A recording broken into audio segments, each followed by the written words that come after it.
Hello and welcome. Well, organized labor hit the streets today, and one would ask, is it long overdue or one too many? Well, it was in response of the barbaric, if you may ask me, of tariff and tax and price increases which have suddenly hit us. Well, organized labor is saying that, no, hold on, this is not fair. You have not increased our wages by that much. How do you expect companies to grow or businesses to grow, to employ people or keep hiring people? And indeed, those who are hired, how do they survive? And so they hit the street. Now, do demonstrations actually achieve any results? Is this the means by which they should speak to government? Do you think they should have probably opt for a law court and drag the government to court to try and achieve their results? Or this is the only way the government listen? Indeed, the president has said that, listen, I've been through too many demonstrations in my time. I'm not faced, this is not going to face me anymore. What should we do? Is this the right way? Is this the only way? And indeed, should the prices come down? Because at one breath, the nation is broke, all institutions are in debt, and monies need to be collected. So as they are hitting the street to get these prices down, how do these monies and these companies that are owed get paid? My name is Nanan Sakwao. This is PM Express, and I have a beautiful conversation for you. Don't move. Well, thank you very much for staying. Organized labor demo is what we are talking about, trying to find out if indeed, is this the only way that we can talk to our government? Do labor agitations actually achieve anything? Is it going to come back and bite us in the future? Because if we measured how much we have lost today in terms of our GDP, will it come back and hunt us sometime? And I have just the man to talk to. Ben Arthur is a ADR and labor management consultant, and we are going to talk extensively. But indeed, he's a Ghanaian, so he's feeling the pinch of all the prices that are happening. And please send me a WhatsApp. Maybe it's just me, but it's 0560 800 000, right? 0560 800 000. Now, I used to get 150 Ghana cedis to fill up my tank. Now it's 220. How is that 25% or 28% increase? But I don't know if it's just me or if you have also realized that before we even come to utilities. So that's on the side. But thank you very much, Ben, for coming here, God and country. Thank you, Nana, for having me, and Happy New Year to all your cherished viewers. This is the first time I'm meeting you on this program for 2016. I know. So Happy New Year. And extend my greetings to our Henry. Yes. I will tell her. She's normally tuned in, and she tell me you don't pronounce that word this way. So she's my. Do we say Nana Awu or Awu? No, Awu dance. Awu is Awu dance. Okay. Yeah, Awu dance. That's right.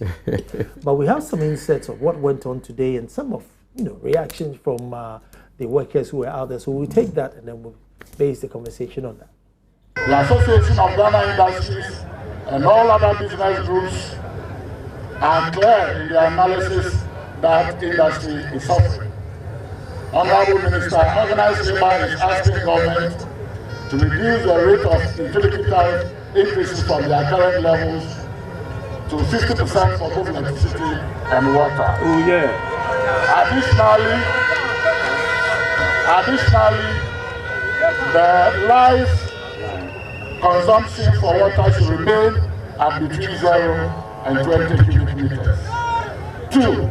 Withdraw the Energy Sector Levies Act at 899, which has occasioned very steep increases in petroleum prices at a time when crude oil prices are trembling on the international market and the exchange rate of the Ghana cedi is relatively stable. Honorable Minister, any attempt to fix all our economic challenges within a couple of months or within a year can result in social instability with implications for both economy and the polity. Honorable Minister will remain available to continue the dialogue towards economic and social development of our country, Ghana. Joe Biden! Hey! Joe Biden! Hey! Joe Biden! Hey! We don't agree. Honorable Minister, We don't agree. I am handing over this petition to you to present to His Excellency the President. We know the President is a compassionate President and can also have compassion on us. Joe Biden!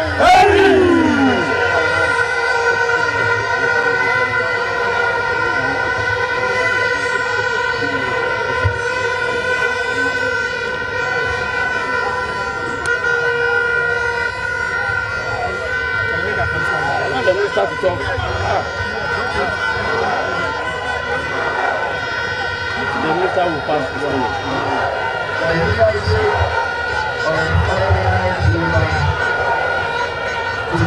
No, it's too much, my hand.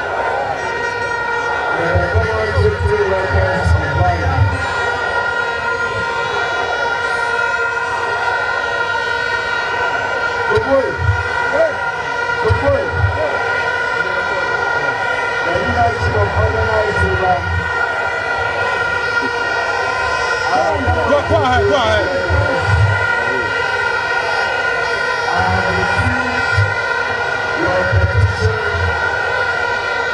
On behalf of the Excellency President of and my intent is amazing to me as soon as practicable is happening.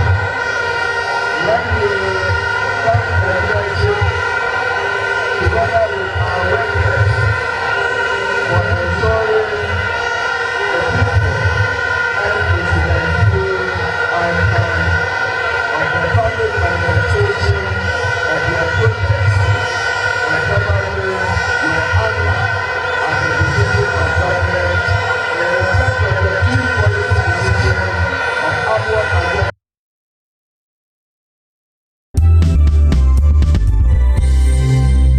Looking at the situation now, you buy credit of about 30 cedis. Within 2 days, it is gone. How can we survive, my brother? How can we survive?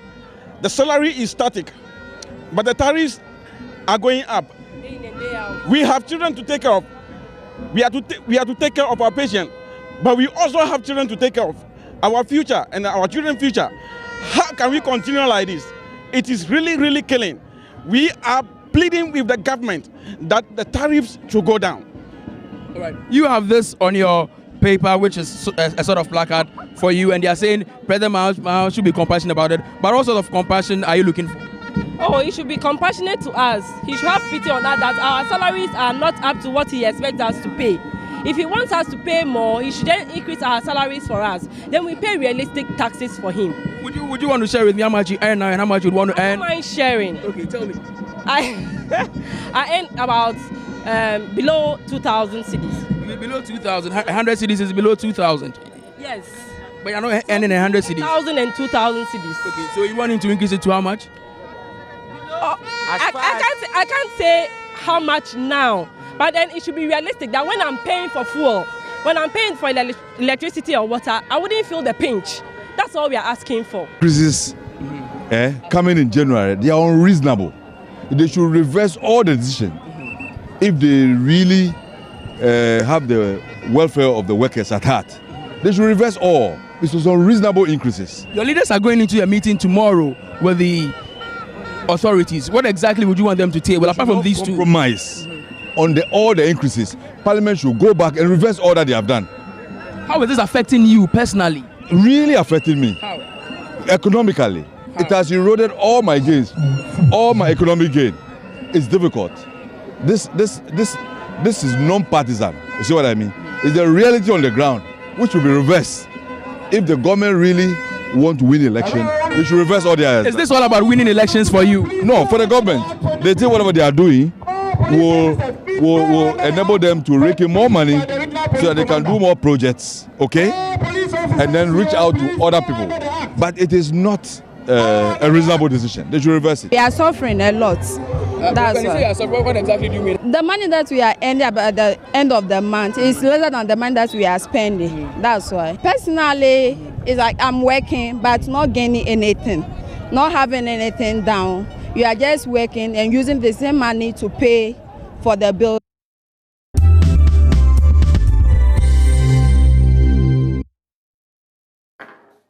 Well, so those were some of the sentiments out there today. You know, people complaining about feeling the pinch. I complained about fuel. I knew it was going up by 25 or 28%. 28%. So I just don't see how, you know, first 150 would fill it, and now 220. You know, I'm thinking, hold on, how is that possible? So I don't know who's working the percentage, but we may need some explanation. But with what happened today, Ben, is it one too many or long overdue? I would say neither. And when it comes to demonstrations and processions, even our constitution recognizes that at one point in time in industrial relations, there's a need to embark on that.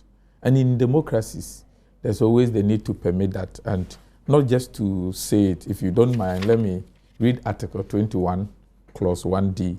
All persons shall have the right to freedom of assembly, including the freedom to take part in processions and in demonstrations. Under the Labour Act 651 of 2003, Section 79, again permits workers to also embark on demonstrations, processions by way of forming unions to protect the economic and social interest.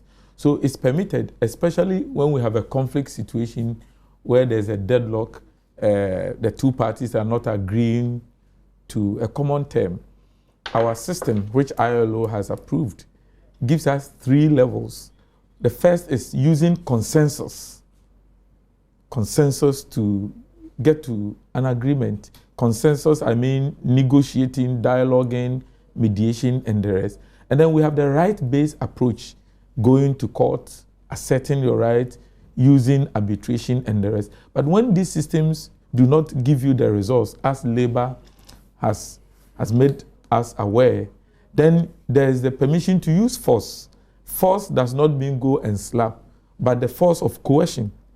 So demonstrations and strikes are permitted in industrial relations when it comes to worse, for you to use as a last resort. Employers also have such rights, but we don't call theirs strikes, we call it lockouts. You know, when an employer put a freeze on you or decide to dismiss you because of a dispute or decides to even lock the premise, it is called a lockout. It's a kind of strike. And strikes can take various forms. Sometimes we have limited ourselves to the absence of workers. But sometimes if they're supposed to produce, let's say 10 bottles of this water, they can all agree to produce 2. And they go slow. That's a form of strike. So workers have a way of generally trying to balance the power at the workplace. So demonstrations, processions, and strikes are allowed as a counterbalance of the extreme powers of employers at the workplace. It's permitted. That's why our regulations permit it. So you saw police giving them, you know, more or less protection. In Eastern region, the police were actually playing the drums for some of the demonstrators to dance. It was a very beautiful scene. Here the PRO is going to find out if the police is allowed, even though they rent the band out. They're not sure if you can rent the band out to protesters, but I'm sure the law will define that. But you see, then if it is their right to gather and their right to march, then the government will say, well, it's your right, you know, go and march and then get back to work tomorrow. You see, it doesn't work this way with the kind of ease we all believe, especially our politicians believe that it comes with. Let's talk about the American civil strife. When they talk about their civil liberties today, it was workers, group of workers who were fighting for some of these rights. Let's go to India, Mahatma Gandhi. They use, the workforce, boycotts and the rest. And in our own country, Ghana, we have used boycotts, TUC, and organized labor have helped us in the achievement of our independence. You cannot take away the hand of organized labor in asking for the release of Kwame Nkrumah and all that. So labor is a very powerful force in any country, especially in democracies, where rights of people are well respected. It's a very big force when it comes to regime changes, when it comes to policy directions, and the rest. It's not a small force at all. So, and when it comes to our economy, we all pride ourselves that the most important resource in this country is our human resource. So if the most important resource is indeed our human resource, then our labor force is one of our most important assets in this nation. And no country develops by toying with industrial relations. When there's an industrial disharmony, it's not just labor and government that suffer. People will not bring their investment into this country because they believe that there's strife, we might not have the necessary regulations to protect rights of people, or it's not enforced. So it gives us some of these bad impacts.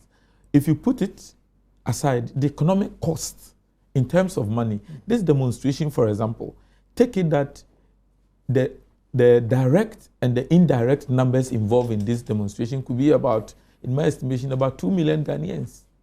Now, if we have everybody earning 1 Ghana cedi per hour, as per our national minimum wage, which is 8 cedis, now calculate 2 million times 1 Ghana cedis per hour for the 8 hours. We are talking about 16 million Ghana cedis. So if we should have demonstrations or general strikes going on for just about 4 days, the country, or we have lost just about 64 million Ghana cedis. This is a very simple analysis that if we can begin to appreciate, we will not say that let people go on demonstration and then there will be quietness. After that, we shall all have our peace. They will go on demonstration. They will send the wrong signals to the outside world. And we shouldn't forget that Ghana is not in isolation. We are in competition with our sister countries in West Africa and beyond. And if the conditions in this country become extremely difficult, like one other gentleman said, that if you cannot bear the heat, take your passport and leave. But the unfortunate thing is that not many people have passports. So they can leave. They have to stay. Well, I'm going to take a break here. When I come back, we'll take a quick interview that we did earlier on today. And then we'll look at the subject of, ever since we've been in this country, don't you always hear workers complaining that, the systems are hard, times are hard? Is this any different from those other times? I don't know, but just stay tuned.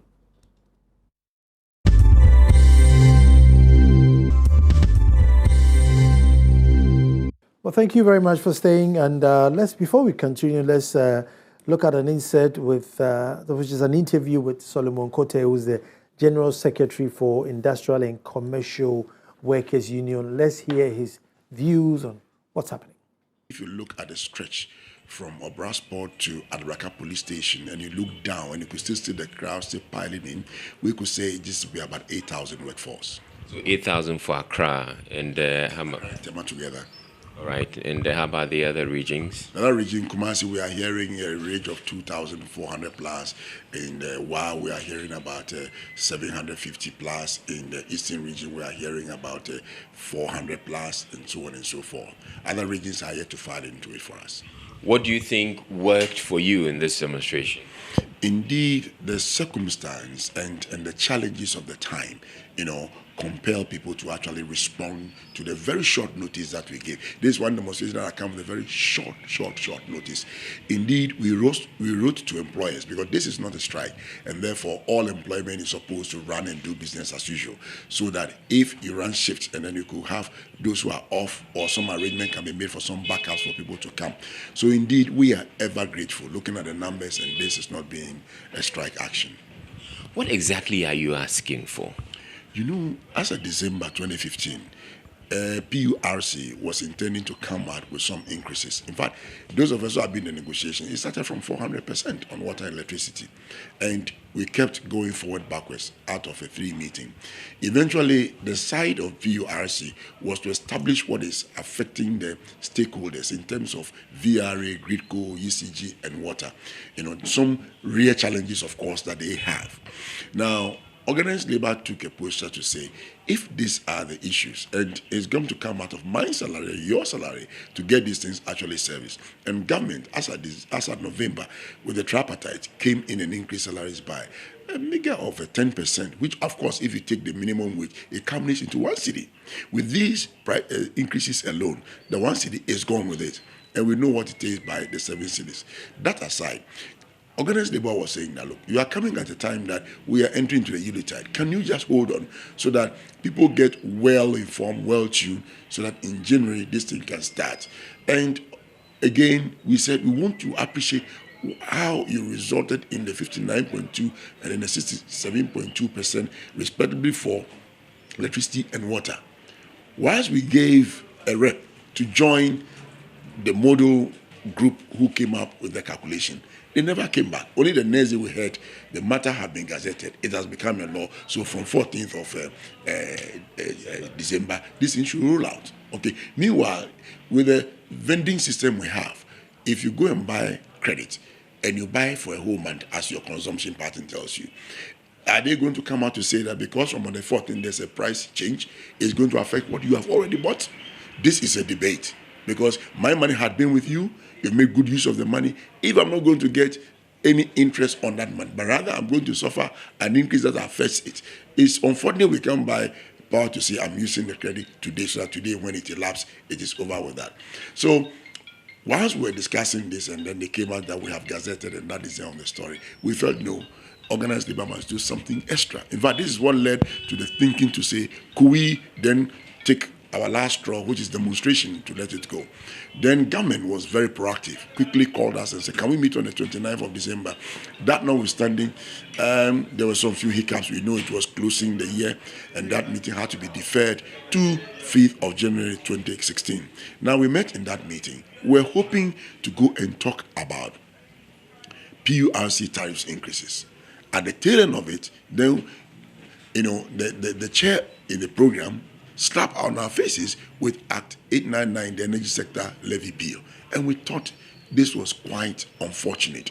So Labour said at the table, we don't want to discuss this. We don't even want to look at it at all, because fundamentally, when laws are being promulgated, constituents or individuals that the law affects them, they must be made aware. They must be apprised of the law. I can't just sit here before I say, if you wear a cream tie or a blue and red tie, you can't cross the street, and it is not known to you, and you cross, and the policeman say, hey, I've arrested you. How will it go like?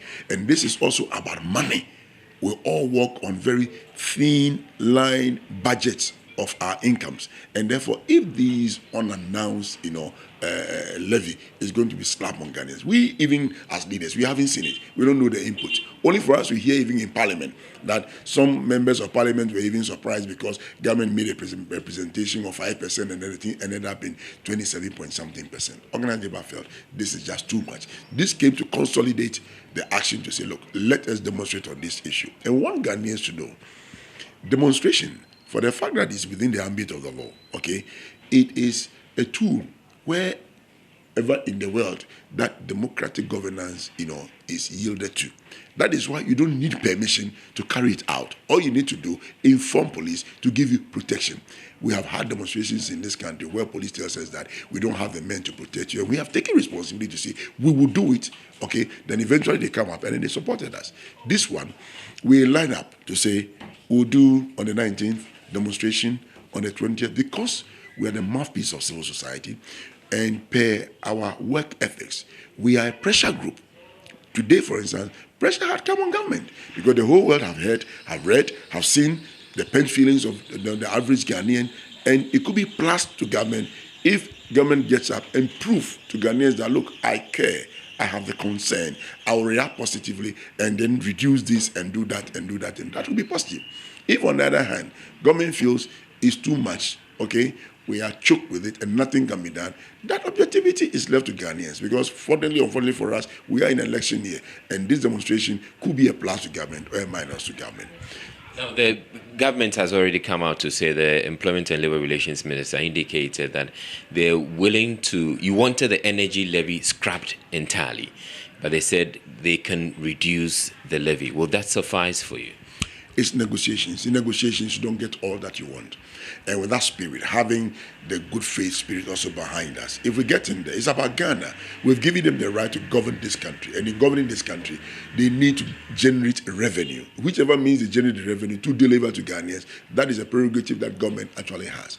But whether or not the right to consult, the right to actually negotiate with people who virtually are going to be the consumers of whatever law is out there, if that will also be thrown out and say, because it is my right, this is how I want to handle it. At least this demonstration is better than taking knife and gun and cutlasses into the street. That is why we are commending the police, the workers of this country, and all those who turn up into this demonstration. What next for you? The next for us, if I will have any clairvoyance, I would say, let's meet the government-appointed committee, okay, with the rest of the members of the larger committee and see what flows out. But you have a meeting tomorrow, I understand. Is what I'm referring to. We are meeting them tomorrow at 2 p.m. The outcome of that meeting will tell whether or not Labour will look the options of strike, whether Labour will look at other options that are available to us. Okay, but you had lined up some other options before the meeting. Indeed, when government saw our roadmap, okay, quickly they started calling on our attention, making some kind of a commitment to say, look, we are still talking, we haven't finished. Why are you going there? Okay, Labour reflected and said, okay, let's back down on this. Other than that, the demonstration have started yesterday. Okay, but willingness to get back to the table is key. At the end of the day, we don't want to put Ghana in any difficult, position. We know what has happened to us as a country. We know what has happened to Akosombo. I'm a realist, and organized labor is also in a position to take hardcore fights and grind them as it is. That is why we are saying increase the utility tariffs, but it shouldn't go beyond 50%. For Labour to talk like that, it should give a clear message that we understand the system and we understand the difficulties. How could Labour go and say, for utility tariffs, don't go beyond 50%? It tells you we are not oblivious of what is happening to the kitty of the economy. And we know the essence of energy. There's doomsaw that we experience. I know this is your business. If you had tabulated how much gasoline you were buying for your generator to provide electricity, it's colossal. By this, most employers couldn't even give biscuits, okay, to the employees during the Yuletide. And therefore, we are having a posture to say, whatever will give us light and continue to work is better than to sleep in darkness and to lose our jobs.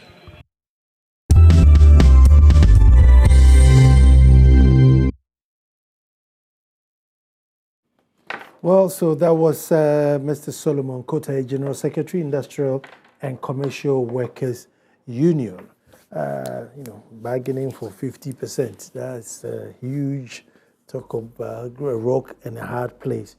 But I think he reiterated what you said, that, listen, demonstrations do put pressure on governments. You don't necessarily have to be violent, but it does put a lot of pressure. A lot. 50%. Then you might as well not go on a demonstration at all. You might as well just stay home. It's what, 67% now? Yeah. And they want to bring it down to 15%.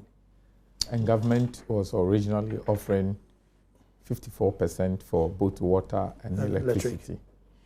For me, in particular, I could understand his point of view and also letting all of us appreciate the dual role that government has to play. And sometimes I want to quote some sources.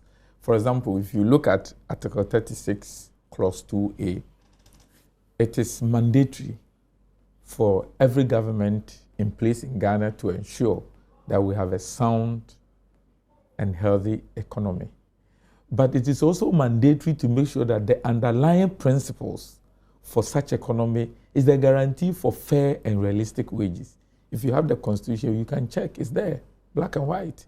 So it's a dual role that government must play.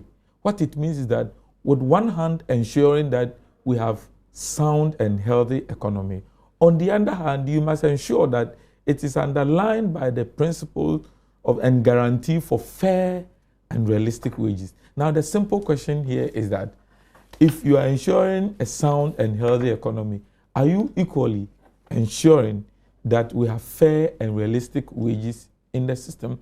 Now, what should be the motivation for government to reduce the tariffs? Number one, you will realize that it's a poverty, more or less, protection mechanism. If government will be able to reduce the tariffs, all that we have sought to do to reduce poverty, we will be achieving it. At the end of the day, Nana, if your two legs, and may God forbid, one of them is not functioning well by way of size and whatever, and they tell you that we want to slash a part of the other leg and place it on the other leg, you might object for the simple reason that the two could be affected badly. Now, why squeeze so much water from a system that needs some kind of succulence? So I can say that government is over squeezing from labor. And if you also over squeeze, it is a cycle. You will not have the revenue to collect in terms of income tax and in terms of other forms of taxes that you must collect. So there's a need to ensure a balance, a fair one. Workers have always complained about, not having enough wages. And indeed, I think it's a human instinct where, you never have enough. You have a 2-door car, now you want a 4-door car. You get a 4-door car, now you want a hatchback, now you want a pickup, now you want a 4-wheel drive. It never stops. Those are 4-wheel drive are probably wondering, well, why won't I get a helicopter? So, labor has always agitated about not having enough money. Is this one any different from previous ones? When it comes to conflict, we call something relative deprivation. For example, let's say we are on the same scale, and I realize that at one point in time, you are being paid far better than I'm being paid, but we are doing work of equal nature. Not that my wages is not enough, but I feel deprived. So sometimes it's not everything that workers might demand that one can say that really is due them. But in this case, the question is it due them? What the workers are really fighting for is the context of their conditions. For example, if you are being given 10 Ghana cedis, it was agreed on quite recently, but within few weeks, you realize that your cost, the cost of that income is going up. You would seek to control it. Government needs money, so government will also find various means to collect that money and to make sure that they can also operate. So it's a difficult situation. But what's the interest of labor in this matter? Apart from trying to control the context, they are also more or less seeking job security. Don't forget that if we have harsh economic conditions, we could have a situation where we shall have mass migration or exodus of people from Ghana to other neighboring countries like we had. We could have economic refugees, if we should so say it. We could have people, especially skilled people, moving away. It will affect labor. If we have unemployment rising, definitely labor will lose dues and membership. So apart from the working conditions and their pockets, they have a larger interest. And the man said that they speak for civil society, and I hope they do so. But is it also fair to make the observation that government seem to respond to agitation? You find a road in a deplorable state, one day the people charge, burn a couple of tires, the next day there's a contractor on there. Nurses want employment, they don't get employment, the pitch come by the gate of the president, the next day they are hired. Is there a trend where government seems to wait until agitation and then act? Let me go to what I call a structural issue with the issue that you have raised. Sometimes our democracy, our electoral democracy, funding, and the way we bring our government into being can be blamed. For example, let's look at the financing of political parties. Mm-hmm. The way political parties are funded, it's very difficult that at the end of the day, we have brought you to power, we want you to do this, we want you to do that. You are not going to do it. we will remove our support for you the next time you lose an election. So governments upon government seem to focus more on probably the next elections. And sometimes I could say that sometimes leadership is too lenient with people who are not performing. Elsewhere, if you are not doing your job and it comes into the public domain, nobody must even ask you to resign. You would have to resign because it's been a tradition. If you know you are not performing, you have to advise yourself. But here, as you complain of non-performing ministers and heads of institutions and the rest, the more they are promoted. And it looks as if it's a system we enjoy. We have also come to believe that... I must admit that in the last, from Christmas leading up to this January, there have been a few people who've been asked to go or have resigned, and we hope that the trend continues, so we sack from the top rather than the bottom. Because I believe it works if you sack from the top, so that the next person who comes knows that, hey, the other guy was sacked. Yeah, so I have to perform. But if you're always sacking from the bottom, then why do I have to perform? I said, Missy, I be which man, So by and large, from our politics, basically, we don't seem to have the kind of ears to listen to the populace. But it's obligatory under the labor law for employers to open channels of communication. And in that case, it's not only with government, even with some of the private employers, they believe in the colonial tactics that, this is my work. If I want to listen to you, I'll listen to you. If I don't want to listen to you, I'll not listen to you. At the workplace, the politics at workplace is not like master and servant. It's partnership. It's collaboration. So there's the need for open channels of communication. And in this instance, that is what is missing. From the key principle of good governance, if I look at the key principle of participation, I could also say that in arriving at the tariffs, I don't think Labour had been duly or fairly consulted. Of course, their reaction tells all of us that they have not been at home with the level of consultation. If you also look at the principles of dwelling together in harmony, negotiating in good faith, that too was sidestepped because we are still negotiating. Then you slap a law saying that we have to increase this by da. Of course, we understand the independence of Parliament from the executive. But again, our constitution has given us an aberration. 2/3 majority of ministers must come from Parliament. And there's no ceiling as to how many ministers a president can appoint. So if we have parliamentarians who number 275, and you are the president and you decide to have 200 ministers, check.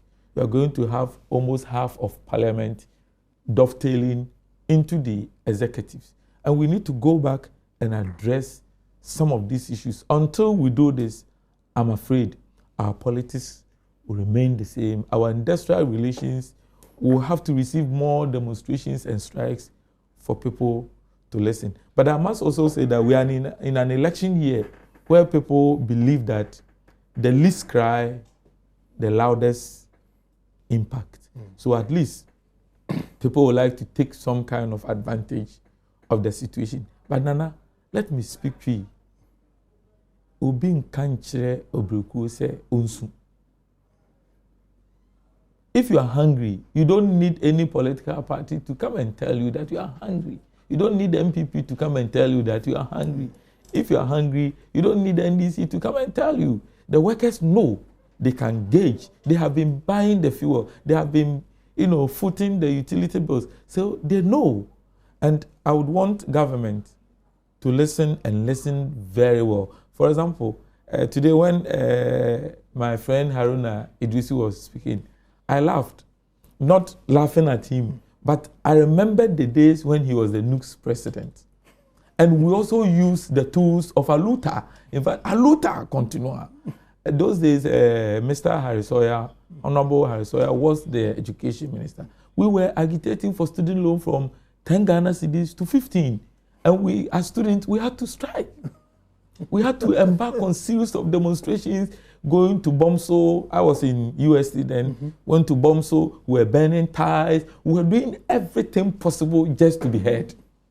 So workers understand the politics. And I was telling you offline that we have had cases where even TUC itself had woven into our political, democracy, our elections. In 1979, they actually formed a party and fielded a candidate.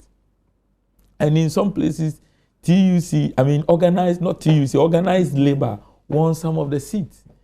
So they understand politics very well, sometimes even beyond the comprehension of the conventional politicians. But let's ask ourselves, what they are demanding, is it fair to give? And I think it is fair. You see, it is fair to give. Is TUC missing the ball? You see, because the cost of production in this country, so much so that you can't compete with anything. You produce something from here, and somebody produces the same thing in China, puts it in a bus or a truck to the port. The truck will charge him, the ship will charge him to Tema. He pays a duty, gets another truck to bring the thing to a shop, and still works you out. have not mentioned the gate men and the paparazzis and all that hindrances. And still it works out cheaper than yours here. You see, I think before we even get here, I think they should stand up and say, look, because otherwise, we are not going anywhere. You see, Nana, there's one thing that saddens my heart. When we talk about our economic policies, we are passing laws, and sometimes we forget that we have organized labor. They are one of the biggest organized group of people with a very powerful tool on their hands. And I'm telling you, organized labor can decide when we should sleep and when we should wake up, in spite of the fact that we have government in place. So anything that we do, there is a need for broad consultation. Sometimes people might not have to get angry because you have consulted them very well, you have sought their consent. Sometimes people get angry over little things because they believe that they have been disrespected. So if there's a broad-based consensus, as is demanded in principles of good governance, participation, nobody will come and say that we were not part of that decision. It's something that we ought to imbibe as a country. We have to inculcate that culture, consultation, broad-based consultation. If you increase tariffs, you must know that people have to pay, and the people who have to pay should be able to pay. Let me take a break here. When we come back, I want to dwell on the fact that even if these tariffs are reduced, realistically, how many companies are going to be able to expand, and how many of these services will be competitive to the outside world, let alone even local? Don't know.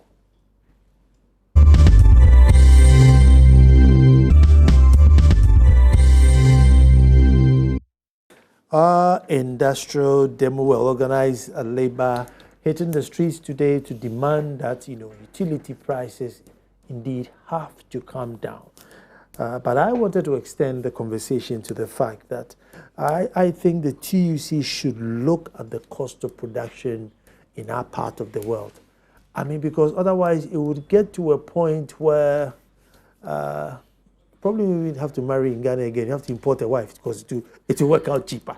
Everything seems to work out cheaper once we import. And for us, free means literally free. Yeah. So, and I keep saying that, I see inflatable penguins by the side of a traffic light. Somebody's actually imported inflatable penguins, extra price. So, should organized labor get up and say, look, we can't afford to produce at this cost and be competitive, so that they fight for expansion?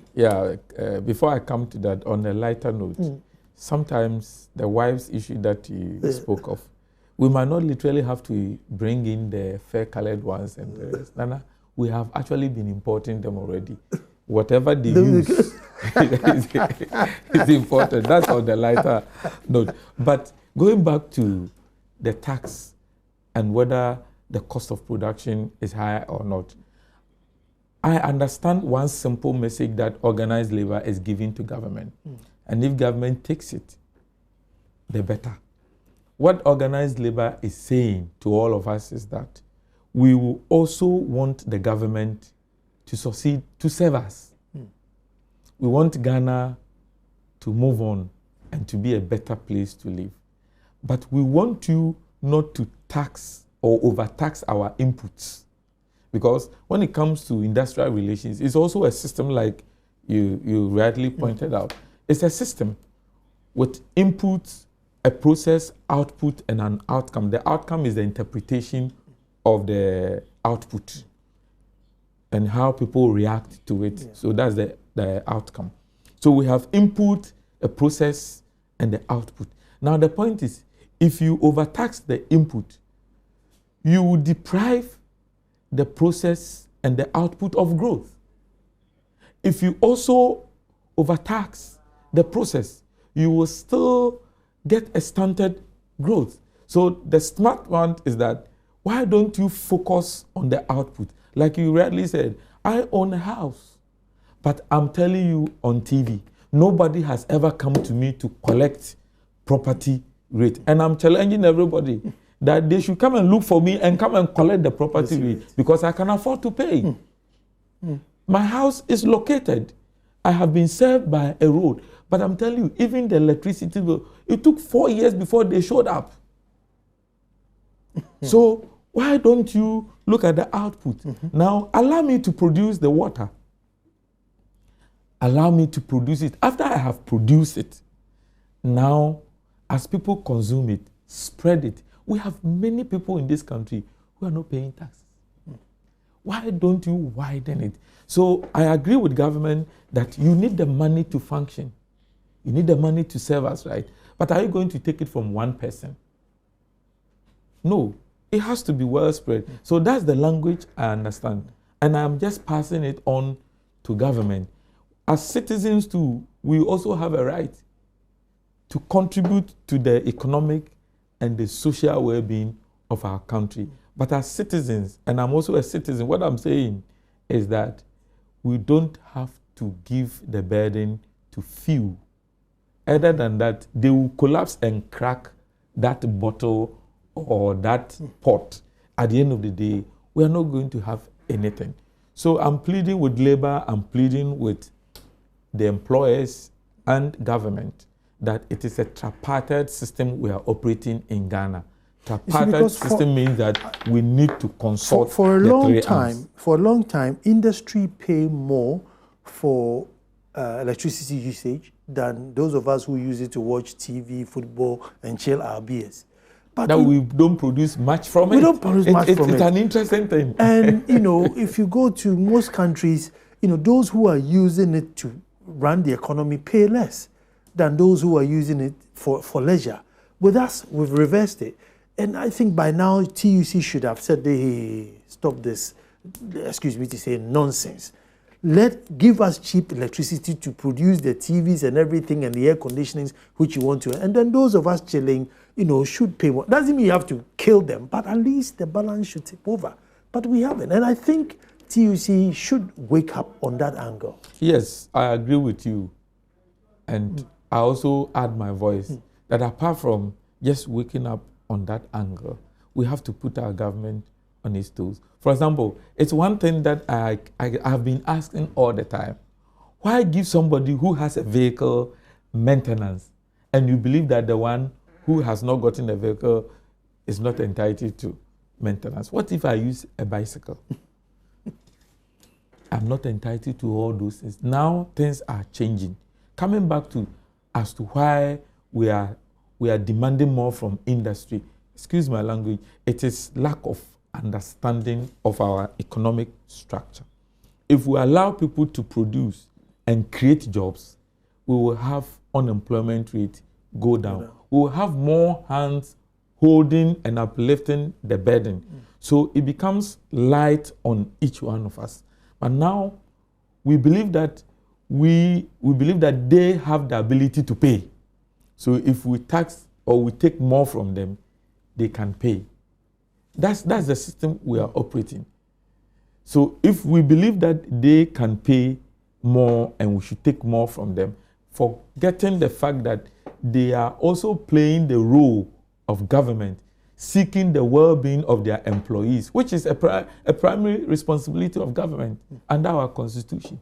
So they are quasi-governments in small units. So if governments will begin to appreciate such a concept, then you don't just pass your burden to them.